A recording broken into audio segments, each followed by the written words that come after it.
किस उद्देश्य के साथ ये जन आंदोलन खड़ा हुआ कि परीक्षा तंत्र में सुधार की आवश्यकता है कि जब कोई बच्चा नीट एग्जामिनेशंस के लिए अपीयर होने के लिए चाहे जाए तो वो इस बात को लेकर निश्चिंत रहे कि ये एग्जाम का पर्चा लीक नहीं हुआ है।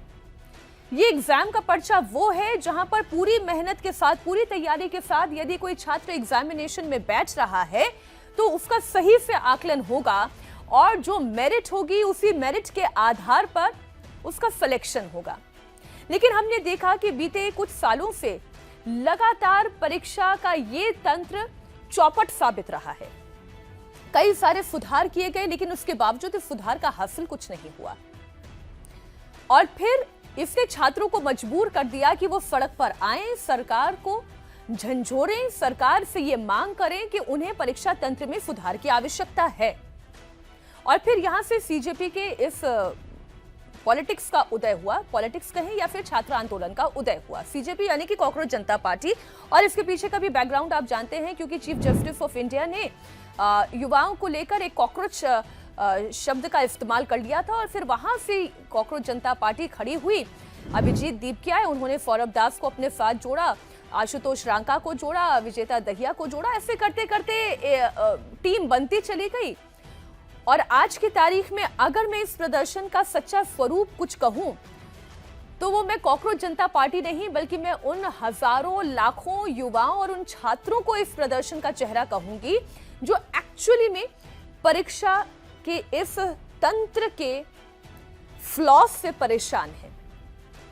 आज उन्हीं को ये एक बड़ा आश्वासन मिला है। अब बड़ा आश्वासन क्या है, मैं वो पूरी बात आपके सामने पढ़कर बता देती हूं। जो बातें प्रधानमंत्री नरेंद्र मोदी ने कही उसका सार क्या है?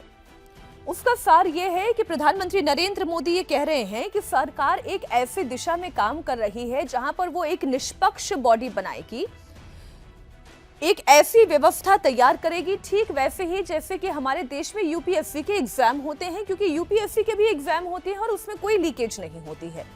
तो पहली बात तो ये साफ होती है।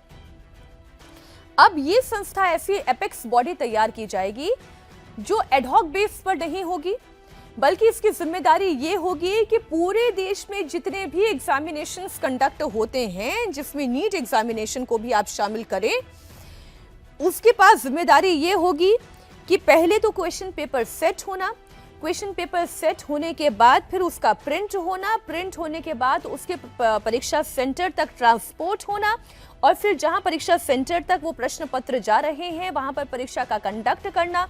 उस वक्त जिस हॉल में, एग्जामिनेशन हॉल में परीक्षा कंडक्ट हो रही है, पूरे देश भर की मैं बात कर रही हूं, वहां पर जो इन्विजिलेटर्स अपॉइंट होते हैं, जो परीक्षा हॉल में घूम रहे होते हैं, उनसे लेकर फिर परीक्षा को चेक करना, यानी कि पेपर इन्विजिलेटर तक, यानी कि in and out, end to end की पूरी व्यवस्था एक ऐसी तैयार करना जहां पर लीकेज की संभावना ना के बराबर हो जाए। प्रधानमंत्री नरेंद्र मोदी इस तरफ इशारा कर रहे हैं और ऐसा नहीं है कि ऐसा सिस्टम दुनिया में कहीं नहीं है। हम चीन की बात करें, चीन में ऐसा सिस्टम है जो काम करता है। पश्चिम के भी कुछ ऐसे देश हैं, यूरोप के भी कुछ ऐसे देश हैं जो इस तरीके की परीक्षाएं करवाती हैं और यहां परीक्षा करवाना बजट बनाने से भी ज्यादा सीक्रेट तरीके से अंजाम दिया जाता है। तो दूसरा मुद्दा यह हो गया। अब तीसरा मुद्दा जो प्रधानमंत्री नरेंद्र मोदी के इस मैसेज में बिल्कुल साफ दिखाई दे रहा है कि एक भी बच्चे को यह नहीं लगना चाहिए कि उसने तैयारी भरपूर की लेकिन उसकी पूरी मेहनत बेकार गई।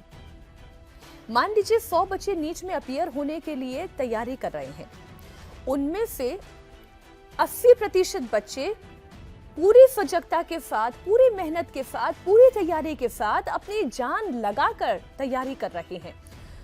और इस देश में जो परीक्षा के लिए बच्चे तैयारी करते हैं उसमें केवल बच्चे का इमोशनल इनपुट नहीं होता है, पूरी फैमिली का इमोशनल इनपुट इन्वॉल्व होता है। वो भावनात्मक रूप से, इमोशनल रूप से वो इतने चैनलाइज्ड होते हैं।